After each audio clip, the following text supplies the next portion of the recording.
세무사가 알아야 할 노무.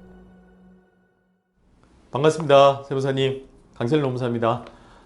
요즘 코로나 때문에 여기저기 사업장에서 많이 힘들어 하시는 것 같고, 특히 대표님들께서 힘들어 하시고, 그 세무사님들도 역시도 사업장에 직원들도 계시고, 자문해주는 여러 대표님들 직원들도 있으시기 때문에 아마 지금 노무 때문에 많이 고민이 많으실 겁니다. 뭐 급여를 어떻게 줘야 되느냐, 뭐 휴가를 어떻게 줘야 되느냐라고 해서 여러 가지 이제 우리 세무사님들도 여러 가지 고민이 많으실 것 같은데, 그런 차원에서 이제 제가 최근 들어서 가장 많은 그 사업장에서 들어오는 질문들 중에서 한 10가지 정도를 한번 추려 가지고 조금 사례를 들어서 쉽게 한번 설명을 드리고자 영상을 이렇게 녹화하게 됐습니다. 그래서 지금부터 10가지 정도를 추려 가지고 우리 세무사님들한테 말씀을 쭉 드릴 테니까 한번 잘 들어보시고 업무하시는데 많은 도움이 되시기를 바라겠습니다. 첫 번째로 어떻게 보면은 가장 중요한 부분에 대해서 먼저 말씀드리겠습니다. 뭐 노무는 뭐니 해도 근로자들 입장에서는 임금을 제일 중요시 여깁니다. 예, 본인들이 근무를 한 거에 대해서 받는 피드백, 그래서 임금 부분이 제일 중요하고, 임금 부분에 대해 설명에 앞서서 우리 노동법에서는 대원칙이라는 게 몇몇 군데에서 있습니다. 특히나 요 임금 부분에 대해서는 세무사님들도 잘 아시겠지만 무노동 무임금 원칙이라는 게 있습니다. 무노동 무임금 원칙. 쉽게 말하면은 근무를 한 만큼 임금을 주고 근무하지 않았으면 임금을 주지 않는다. 이제 그런 원칙이고, 이 원칙이 코로나 사태에도 똑같이 적용됩니다. 뭐 그런 입장에서라면 우리가 실생활에서 닥치는 문제, 특히 코로나에서도 크게 문제 없이 할 수 있을 것 같고요. 요거를 적용시키는 과정에서 크게 두 가지로 나눌 수 있습니다. 노동 현장에서는. 첫 번째 같은 경우에는 근로자가 직접적으로 코로나에 감염되는 경우가 있을 거예요. 근로자가 직접적으로. 두 번째 경우에는 근로자가 직접적으로 감염이 되진 않지만 코로나 사태로 인해서 뭐 매출액이 저하된다 등등으로 인해서 회사 입장에서는 개별 근로자한테 뭐 그전에 지급하던 임금을 그대로 줘야 되느냐, 아니면 일정 부분 마치 우리 IMF 사태 때처럼 뭐 임금 반납을 받고 뭐 그렇게 할 수 있느냐, 그런 게 크게 문제가 된다는 거예요.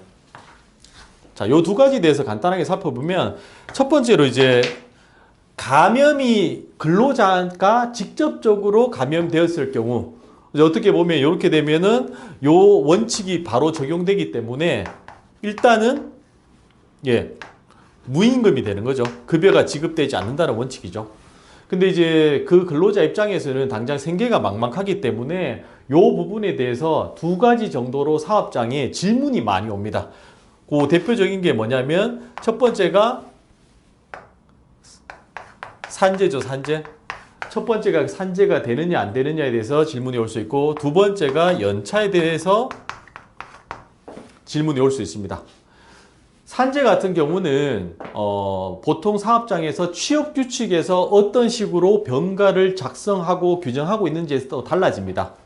그래서 어떤 사업장에서는 병가 같은 경우를 유급으로 하는 경우는 이게 산재가 되면서 시킬 경우에는 유급으로 해주시면 되고, 근데 어떤 사업장에서는 무급으로 만약에 처리한다면 회사에서는 무급으로 처리하시고, 근로복지공단에서 휴업급여라든가 요양급여를 받으면 그걸 어떻게 보면 근로자가 되기 때문에 요거는 상당 부분은 기존 회사에서 어떤 식으로 취업규칙에 규정하고 있는지에서 따라 달라지고요. 두 번째, 연차 같은 부분은 근로자는 얼마든지 본인이 쉬는 기간을 연차 신청할 수 있습니다. 뭐 여기에 대해서는 뒤에서 좀 더 자세한 부분이 있겠지만, 개괄적으로 말씀을 드리면 근로자는 연차 신청을 할 수 있고, 사업주 같은 경우가 인정만 하면 그건 얼마든지 연차 처리해서 유급으로 해줄 수 있습니다.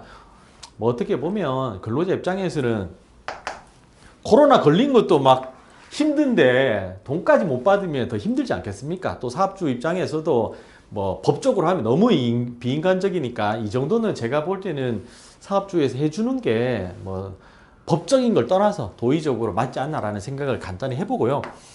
두 번째, 이제 근로자가 감염되지 않았습니다. 우리 사업장에서 근로자가 그 코로나로 감염되지 않았는데, 이제 사업적인 측면에서 너무나 외부적으로 이제 영업이 안 되다 보니까 우리 회사의 매출이 줄었어요. 그러면 보통 이제 회사 입장에서는 고정비인 임금비를 감축을 하는 게 또 가장 먼저 나올 수 있는 부분이고, 그랬을 경우에 회사에서 임의적으로 근로자한테 뭐 내일까지만 일하고 뭐 나가라 라는 말 하기 전에, 아유 이번 달 월급부터는 100% 지급되는 게 힘드니까 한 80%만 받자, 70% 받자, 요런 이야기를 많이 하십니다. 근데 이제 근로자 입장에서는 그거를 받아들이기가 힘들 수 있겠죠. 왜냐하면 뭐 애들 학원비도 다 있는 상황에서 무조건 근로자한테 양보를 얻을 수는 없으니까. 이제 그래서 이 두 번째 경우 같은 경우에는 근로자의 동의, 근로자와가 합의가 되지 않는 이상은 일방적으로 사업주가 삭감하거나 동결하는 게 힘듭니다. 이 부분은. 그래서 요 같은 경우에는 내부적으로 잘 근로자한테 상황 설명을 하시고, 뭐 예를 들어서 코로나 사태만 극복하면은 우리가 지금까지 주지 못했던 부분들을 다 소급해 줄 것이다, 뭐 이런 등등. 뭐 근로자 입장에서도 그거 어떻게 믿습니까? 뭐 확인을 해 주셔야 되지 않겠습니까? 뭐 그럴 경우에 뭐 간단하게 뭐 합의서도 적어 주시는 것도 하나의 요령이고요. 어떻든 그런 식으로 해서 근로자하고 합의를 하셔야만 되는 거지 일방적으로 할 수 없다. 그게 이제 키포인트입니다. 뭐 요런 식으로 해서 일단 임금적인 부분은 뭐 다 정리가 된다고 이제 그렇게 말씀드릴 수 있겠습니다. 자, 두 번째로 살펴본 거는 이제 휴업수당입니다. 휴업수당. 휴업수당이 어떤 걸까요? 휴업수당. 아시겠지만 휴업을 했을 경우에 근로자한테 지급하는 임금, 그래서 수당. 이제 그렇게 생각하시면 되고, 자, 휴업수당이 지금 어떻게 보면 이 코로나 사태로 인해서 그전에는 솔직히 휴업수당이라는 거에 대해서 사업장에서 별로 큰 이슈가 안 됐어요. 근데 코로나로 인해서 근로자는 일을 하고 싶은데 사업주 쪽에서 됐다, 출근하지 마 라는 게 많이 이루어지다 보니까 요게 요즘에 초미의 관심이 됐어요. 근데 여기에 대해서는 두 가지만 아시면 됩니다. 두 가지, 딱 두 가지. 첫 번째는 휴업수당은 지급되는 게 모든 사업장에 지급되는 게 아니에요. 적용되는 게. 그래서 요거는 5인 이상 사업장에서만 적용됩니다. 그래서 우리 세무사님 사무실이든 아니면 자문하는 회사든 대표자를 제외한 직원 수가 5명이 넘는 사업장에서만 휴업수당이 필요하지, 5인 미만 사업장에서는 뭐 일이 없으니까 나오지 마세요 라고 하더라도 무급으로 주시면 돼요. 그게 이제 첫 번째 포인트고요.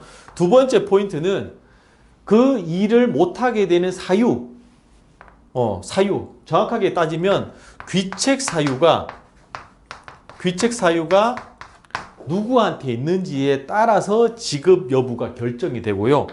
뭐 5인 이상이냐 아니냐는 딱 보면 표시가 나니까 크게 아마 힘들지 않으실 거예요. 근데 중요한 거는 과연 이게 휴업수당을 지급해야 되는 사유에 해당되는지 안 되는지가 아마 실무에서 좀 아리까리 하실 거예요.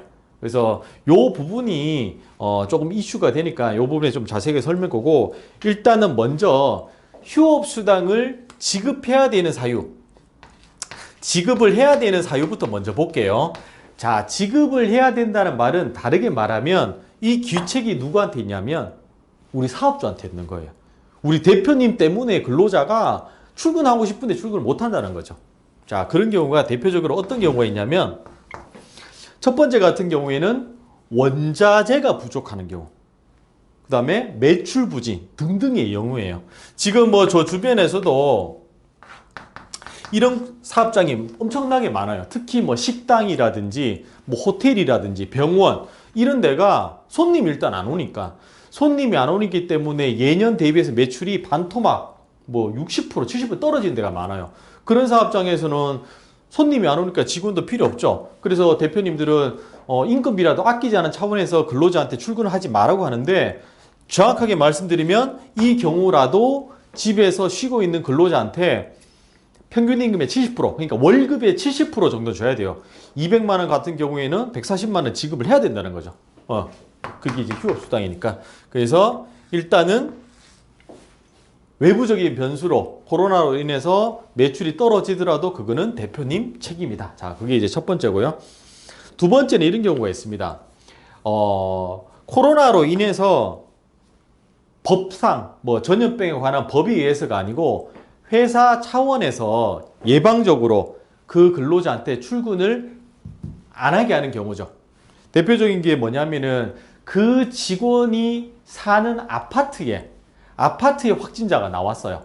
그랬을 경우에 다른 동에 살더라도 그 직원에 대해서 일단은 출근 명령을 금지시키는 사업장들이 요즘 많이 늘어요.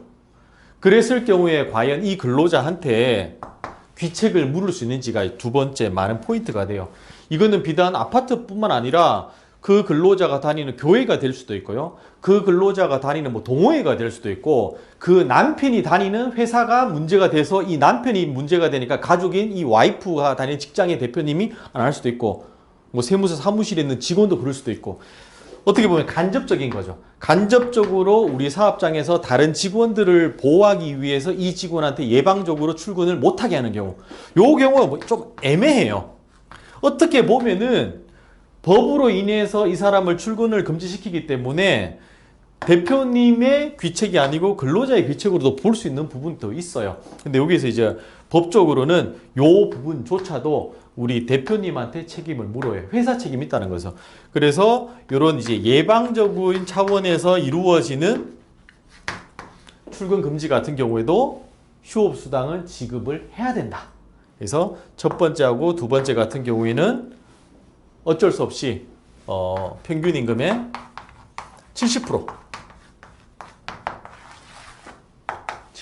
대한 지급 의무는 대표님한테 생긴다는 거, 그게 이제 첫 번째 휴업 수당에 대해서 우리 세무사님께서 잘 알고 계셔야 될 포인트입니다.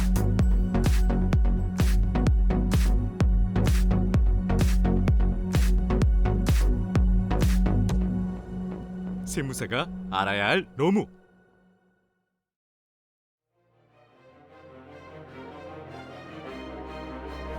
자가격리는 유급휴가 대상일까? 코로나19로 인한 휴업 시 휴업수당은? 코로나19 산재보험의 적용 범위는? 법적으로 말씀드리자면 월드클래스 코리아